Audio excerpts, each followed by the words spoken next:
ജനകീയ ആവശ്യങ്ങൾ ഉന്നയിച്ച് അവകാശ സംരക്ഷണ യാത്ര നടത്താൻ കത്തോലിക്ക കോൺഗ്രസ് ഒക്ടോബർ 13 മുതൽ 24 വരെ കാസർഗോഡ് മുതൽ തിരുവനന്തപുരം വരെയാണ് യാത്ര സംഘടിപ്പിക്കുന്നത്. കത്തോലിക്ക കോൺഗ്രസിന്റെ നേതൃത്വത്തിൽ വിവിധ ജനകീയ ആവശ്യങ്ങൾ ഉന്നയിച്ച് കാസർഗോഡ് മുതൽ തിരുവനന്തപുരം വരെയാണ് യാത്ര നടത്തുന്നത്.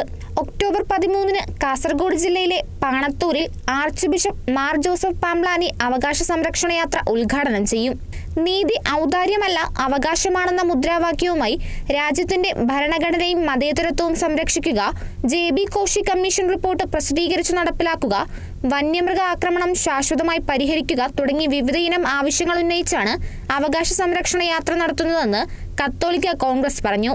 കേരളത്തിൻ്റെ പ്രധാനപ്പെട്ട ജനങ്ങളുടെ ജീവിതത്തെ ബാധിക്കുന്ന സാധാരണ എല്ലാ വിഭാഗം ജനങ്ങളുടെ വിഷയങ്ങളായിട്ടുള്ള പ്രശ്നങ്ങളെ അഡ്രസ്സ് ചെയ്തുകൊണ്ടാണ് കത്തോലിക്ക കോൺഗ്രസ് ഈ യാത്ര സംഘടിപ്പിച്ചിരിക്കുക. ഇത് വലിയൊരു ജനകീയ പ്രക്ഷോഭമാണ്.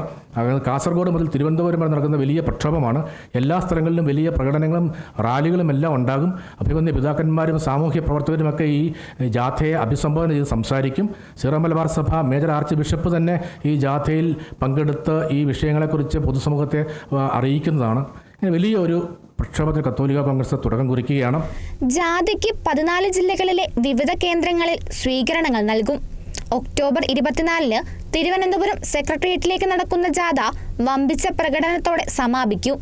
ജനകീയ ആവശ്യങ്ങളോട് രാഷ്ട്രീയ പാർട്ടികൾ സ്വീകരിക്കുന്ന അവഗണനകളും ഇരട്ടത്താപ്പും ചർച്ചാ വിഷയമാകും. Kerala vision news, Kochi.